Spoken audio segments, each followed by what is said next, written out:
This podcast is brought to you by Most Valuable Podcasts, leading the league in podcasting entertainment.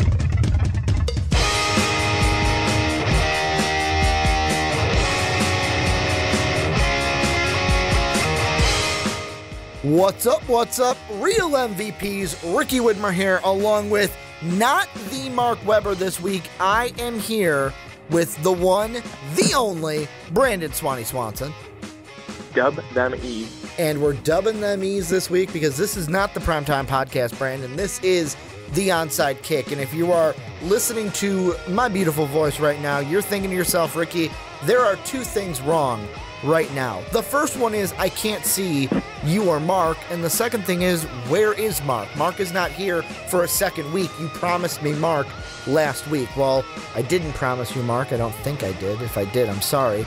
But Mark is not here. He said work is too hard. So Brandon graciously was like, hey, Ricky, I can fill in, but I'm going to still be at home like I was yesterday for the Primetime Podcast. So it is a phoner this week, no video for both the PTP and the TOK, but we got a jam-packed show nonetheless for you guys. And before I get into that, a little bit of housekeeping here at the beginning. Make sure to please check out patreon.com/mostvaluablepodcast in order to help support the channel.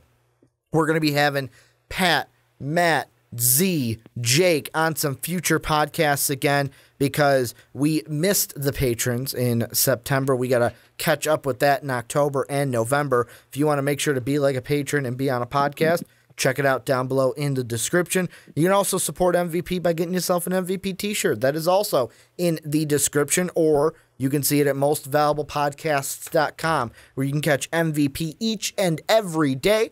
And then last but not least, please go over to iTunes, Apple Podcasts, and give the Onside Kick a 5-star rating. It would really mean the world to us. But Brandon, got a jam-packed show here in the realm that we call the NFL. If I did not mention the Onside Kick, this is where we talk about the biggest stories in the NFL each and every week. We're going to be looking at the Steelers, LeVeon Bell. It has been reported, I'm going to say, that he will return not this week, but next Monday. He will report for the Steelers and be back in action. We're also going to take a look at the Raiders. Are they going to trade Amari Cooper? If they do, which teams could be looking at Amari Cooper? Then before we make our picks to wrap up the podcast, we're going to take a look at my kiss of death, the Jacksonville Jaguars, and kind of decide will they make or will they miss the playoffs entirely this season. But Brandon, let's dive into this first topic. LeVeon Bell, and at first I did not believe it, but great work by Jonathan Sturowitz, who he tweeted out today with a picture of him and LeVeon Bell to kind of prove, hey guys, I really did talk to him. He said, just bumped into LeVeon Bell working out in Miami, can confirm that he will be back at practice and rejoin the Steelers this Monday. So at first I want to ask you, before we get into trades or anything of that sort, I want to ask you, do you really believe this, that LeVeon will be back in the Steelers facility next Monday, getting ready for their first game following the bye? Yeah, I think he will. I think he'll be back with the team. The bigger thing is what's going to happen from here, right? Because James Conner has shown himself to be a legitimate NFL starting running back. And also, you obviously also look at LeVeon Bell, and he's already shown for years that he is a legitimate threat at running back for the Pittsburgh Steelers and possibly for anybody else. The thing here is that if you're the Pittsburgh Steelers, you've got a really tough situation. Because if Bell comes back, it's going to be expected that he's going to be in the starting lineup and he's going to have the lion's share of the carries and the snaps. Mm-hmm. But to have a guy with so much production like James Conner sitting on the bench, that's tough. So it really does come down to, at the end of the day, I almost think one guy has got to go. One guy has got to go, but like I talked about a little bit yesterday when we were doing the Primetime Podcast, and we were talking about the draft and what teams are thinking, because I had put a couple of running backs in my tops, it's because I guess I look at that and I think, well, you know what? It's almost good to have another guy behind you, because look at what just happened with LeVeon Bell. Mm-hmm. What if there's an injury? What if there's this or that? Having another guy there on the roster as opposed to just some random backup, that's another interesting thing. So I think it's going to be really interesting to see what happens, but I do think that he will be back with the team come Monday. Yeah, and for me, I think that the Steelers are I want to say double-edged sword with this one. And the reason why I say that is they have a choice that they have to make. On one side, they're going to have the choice of, all right, he comes back and we use both James Conner and LeVeon Bell in order to try to A, win this division, B, make the playoffs, C, win a Super Bowl, because LeVeon was quoted earlier this year saying that is still the goal, to win a Super Bowl with this Steeler team.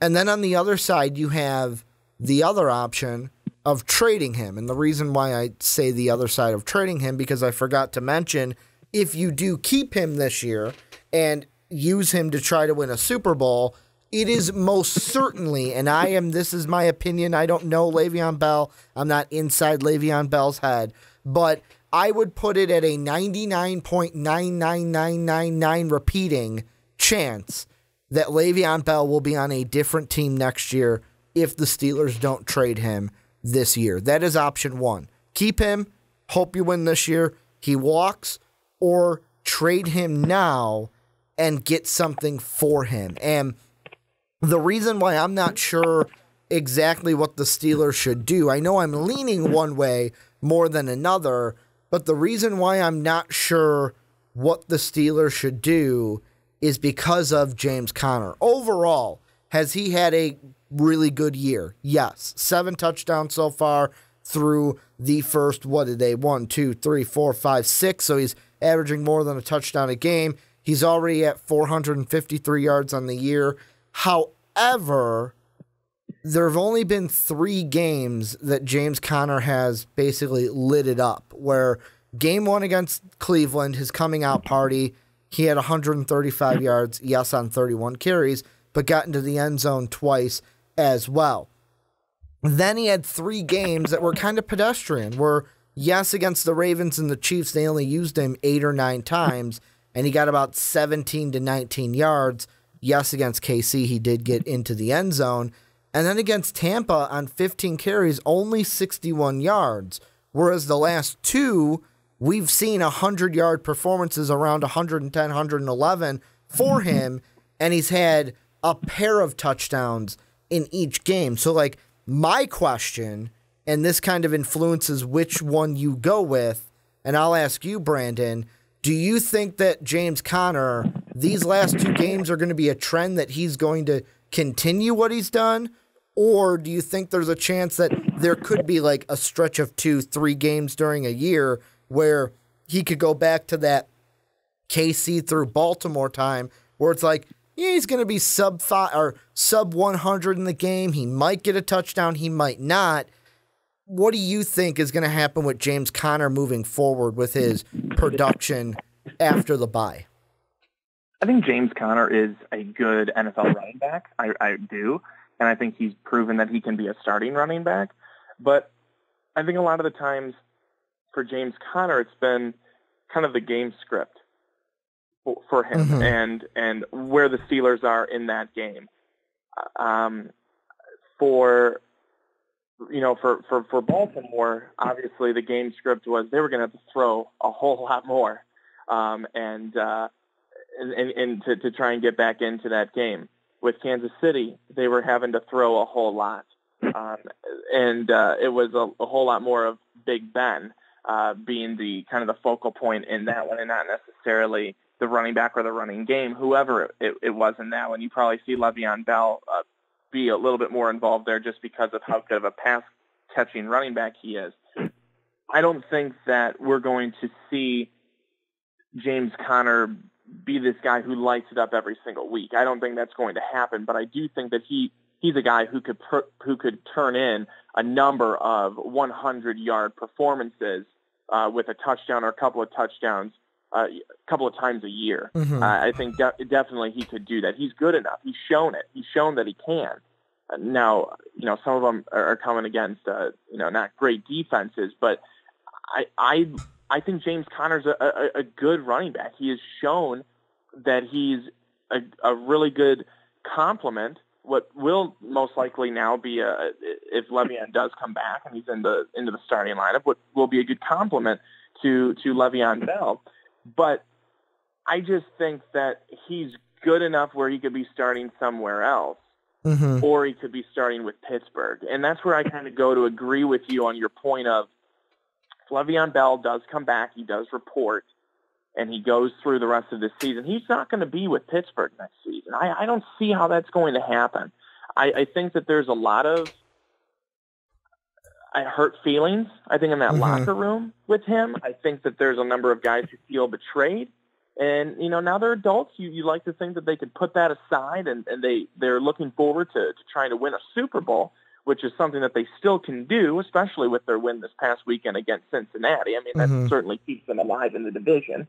But it's going to be something where I don't necessarily know if all these guys are going to be getting along. They'll probably try and put out the nice face, the smiles, if they can, in public and for the media, because that's going to be questions. How are things now that Le'Veon's back? Oh, they're great. They could suck. We don't know. If they're putting on a good face, but if things aren't good, it could be where Le'Veon's back, but we're still going to try and trade you if we get a good deal for you. But the deal for Le'Veon Bell, it would be interesting because it's going to have to go to a team that's got the cap room, and it's going to have to go to a team that is willing to give up exactly what Pittsburgh wants, which I think that, if you're the Pittsburgh Steelers, you probably ask for, are you asking for a first round? You asking for a couple of second rounds? And I think, what was it, a quote-unquote good player? So I think Pittsburgh is justified in asking for that, but it'll be really interesting to see what happens, because if the Steelers feel really good, and I know Big Ben feels really good about what James Conner has done for the Steelers in Bell's absence, how confident are the Steelers that they can move forward with kind of James Conner as the future running back, separating from Le'Veon Bell? Well, and for me, the thing that I am looking at, and this is where we'll transfer into what the main topic is. Before I say this, I want to clarify, I am not Mike Tomlin. I am not general manager of the Steelers. I am not the owner of the Steelers. So when I come at this opinion, I am not coming, and I'm also not a fan of the Steelers. So I'm not coming at it with black and yellow goggles. I'm not coming at it with kind of some false expectations of what this year can be. I'm going to tell you exactly what's going to happen this year to the Pittsburgh Steelers once Le'Veon comes back, because to me, one of two things is going to happen. Option one, I'll tell you the least likely first. Le'Veon comes back. What you just said is true. There are hurt feelings in the locker room. We know how this locker room is. They are a reflection of the coach and the personality of the coach that they have. So, of course, this might happen. It's going to blow up in their face. And this locker room is going to blow up. They'll be a wild card or miss the playoff. Like I said, least likely to happen scenario, but I won't rule it out. What I think will happen, though, Bell comes back. If he plays the whole year with them, they will be a playoff team. Their first challenge will be the Kansas City Chiefs. And I'll say 75-25 that they'll lose that game. So 75% of the Chiefs, but there's still a chance for the Steelers to win that game because of Andy Reid playoffs, joke. But the other one is this Steeler team is not getting past the Patriots. Bill Belichick, Tom Brady, they have the Steeler number. They're not going to beat the Patriots in the playoffs. So to me, there's no Super Bowl for the Steelers this year. So in that sense, I am leaning towards trade him, get something out of him. You and I both agree he's gone at the end of the year anyways because it's one of those, well, you don't want to pay me.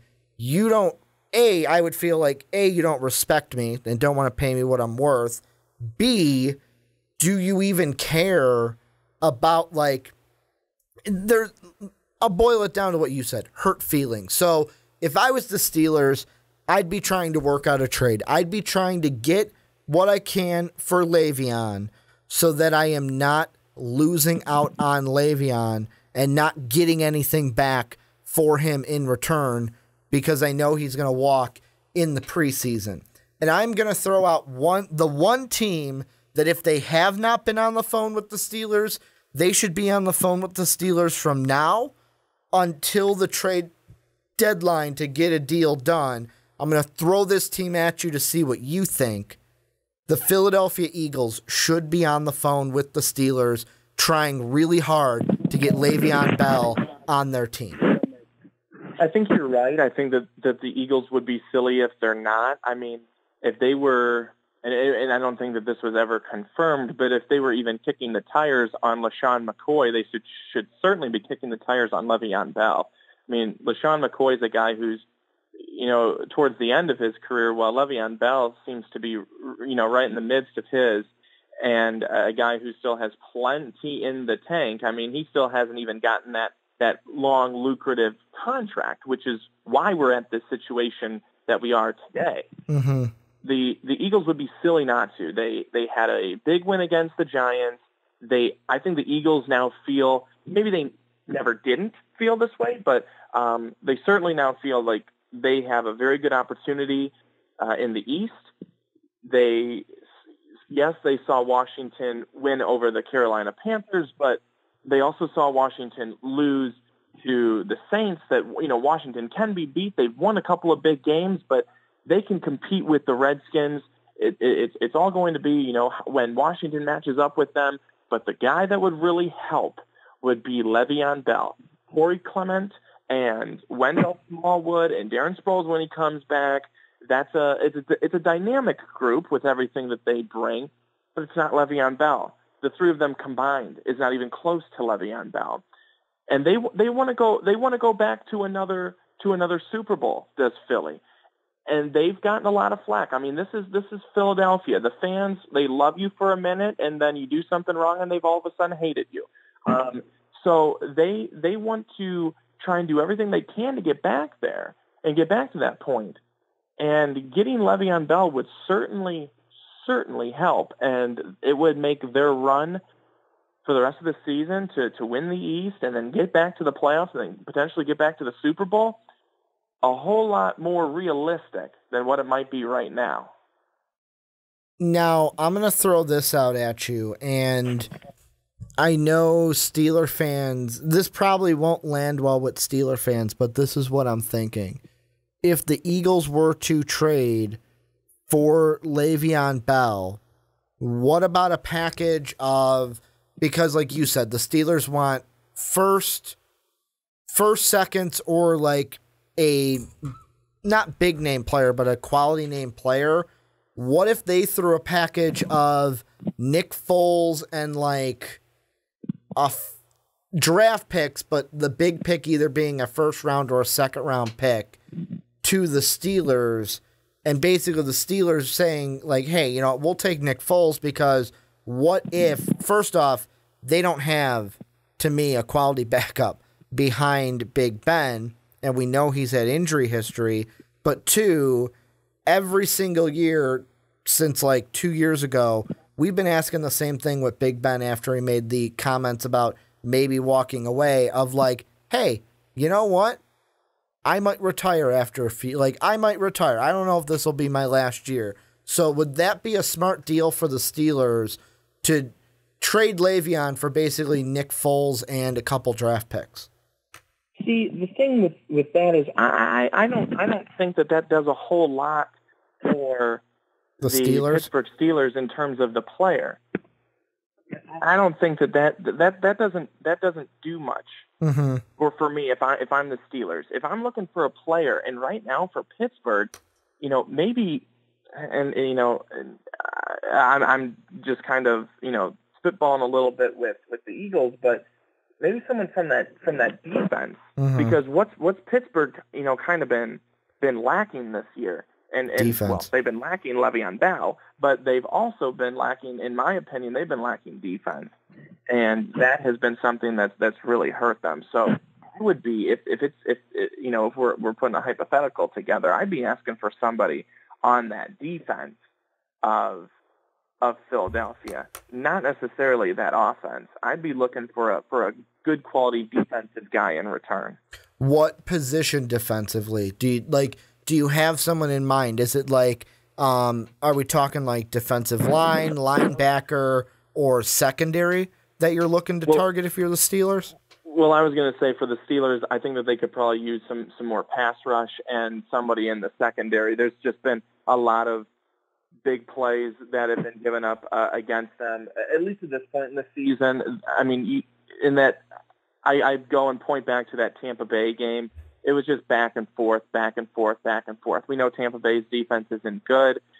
Clearly, as they just fired their defensive coordinator this week. But we also saw that Pittsburgh's defense wasn't that good either. So I would say either, another addition to the pass rush or somebody in the secondary. Now, I'm going to spitball here as well, and I'm kind of, usually people don't like when I do this, but I'm going to do it anyways. I'm concocting a trade here, but it's not with the Philadelphia Eagles. It is not with the Eagles. It is with a different team in the AFC, and I want to pull up their schedule really quick because their season in the next, let's say, well, they got their bye. So in the next game, their season, they'll have to make a decision of whether or not they'll be a team to make the playoffs and have a later pick or miss the playoffs and have a not so a lower pick. But I'm looking at the Tennessee Titans, and here's what I'm looking at right now. Games before the October 30th deadline, they have this Sunday against the Chargers. So they play the Chargers, then they're on their bye, then there's the trade deadline. Right now, they are 3-3.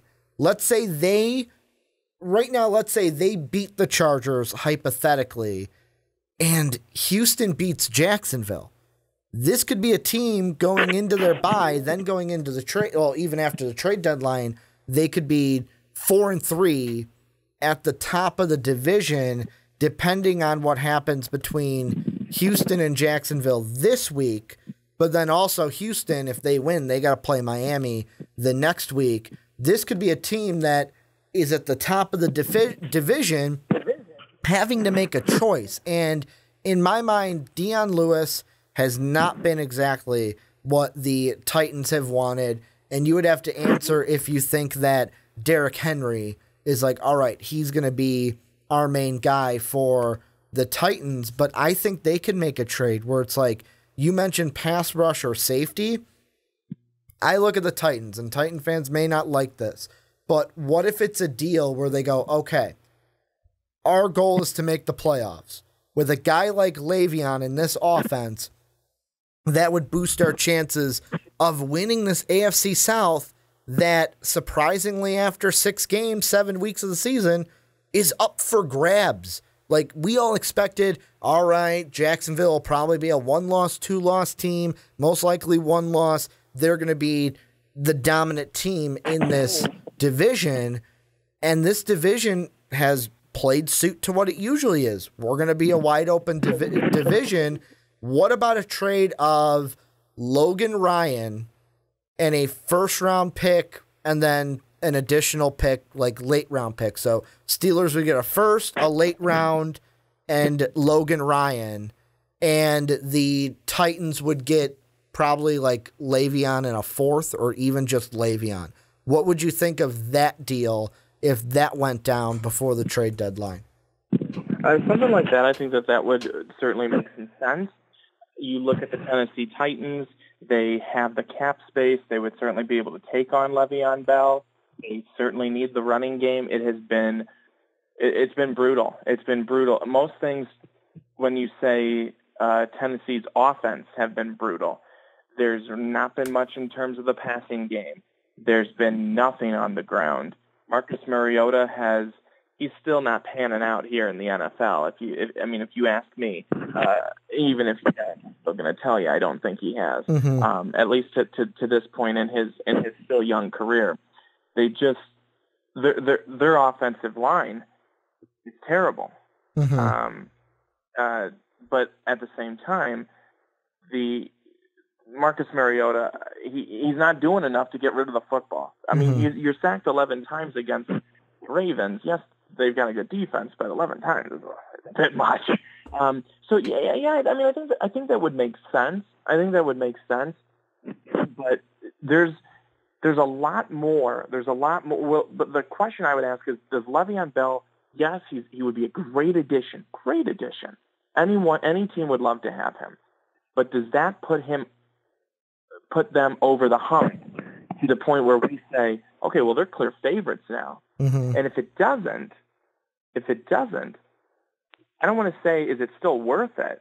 But that's where you would still take a look and say, well, if we still can't win this year, even with getting LeVeon Bell, then maybe we just hold off and we wait to, see how we end up doing this year, and then go from there. I mean, it depends on how aggressive you want to be and your general manager's kind of outlook and strategy for the team. Mm-hmm. Because for me, LeVeon Bell is good, and that's actually, when you said Tennessee Titans, that was one of the teams I was looking at, kind of solely for the fact that they have the cap room to do it. Mm-hmm.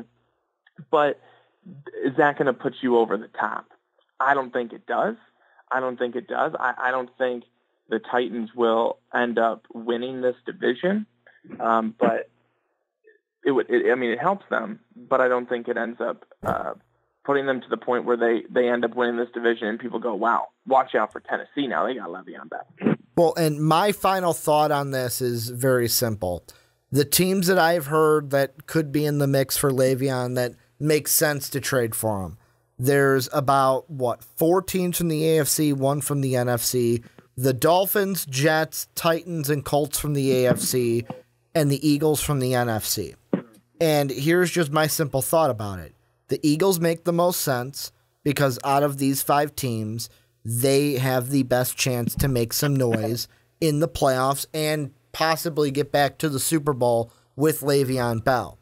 My next team would be the Titans because if they can sign LeVeon long-term, they're a team that could make some noise in this AFC South moving forward. And if you're going to make the playoffs for a second year in a row, maybe you can live giving up a playoff-type draft pick in order to get LeVeon if he's going to sign with you long-term. The other ones make no sense to me because the Dolphins take your draft picks because you just got to build up and waiting for Tom Brady to leave. The Jets are not, you're not in win-now mode. Sam Darnold's been good. You've got your future. Continue to build that team. And the Colts, you're 1-5. You're going to be a top 5 pick. Keep that pick. Add defense to that team or add another offensive lineman, whatever you want. But I would probably add defense because you went with offensive line this past year early on. So for me, the only teams that I would look at, unless there's a dark horse somewhere, would be the Titans and the Eagles. What are your final thoughts on this before we move into a different trade topic in Amari Cooper? Well, my final thing is I think you're dead wrong on the Colts. I think that the team that makes the most sense in the AFC might actually be the Colts. Not necessarily for this year, as they're 1-5, and I don't think they're pulling themselves out of that hole anytime soon. But if you are the Colts, and you most likely are pulling yourself out of that hole, and you trade for LeVeon Bell, then you've got your franchise quarterback, most likely, considering that, if everyone considers Andrew Luck to be healthy, and he's healthy going forward, blah, blah, blah, you've got your franchise quarterback. Then you've got your franchise running back. You've got T.Y. Hilton, who the Colts probably look at as, okay, you got a franchise wide receiver. You kind of got your pieces now offensively. And where do the Colts need help? They need help on defense. So when they do have that high pick in the draft, they can go and they can get those defensive pieces.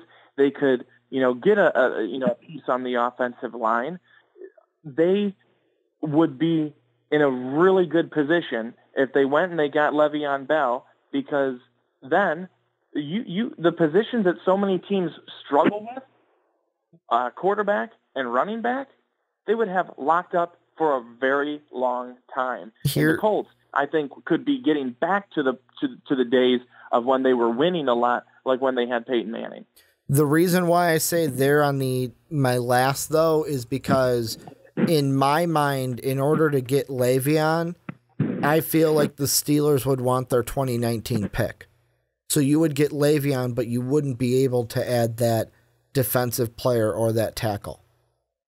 I still wouldn't be worried about it. They give up a pick, whether it's a second round pick, or they give up a first round pick, or whatever it might be. We've seen some absolute gold be picked up in the draft in rounds 2 or 3 and beyond. So it's still not something that I think necessarily kills you if they're the Colts. I think it makes sense for them if they're looking for the future. I think I'm a little bit more in the sense of looking at it as, like I said, then you've got your quarterback, you've got your running back, you've got a lot of your offensive pieces that are all there and good and set solid. And then really all you have to look at is defense, and that's what you can focus on in the draft with whatever picks you do have. Well, this is where you guys come in. Let us know what you think down below in the comment section. What do you think about the LeVeon Bell situation coming back for the Steelers? How will that play out? And then if a trade will happen, who is he going to be traded to? What teams do you want him to be traded to? What trades do you think make sense? Let us know about everything down below in that comment section.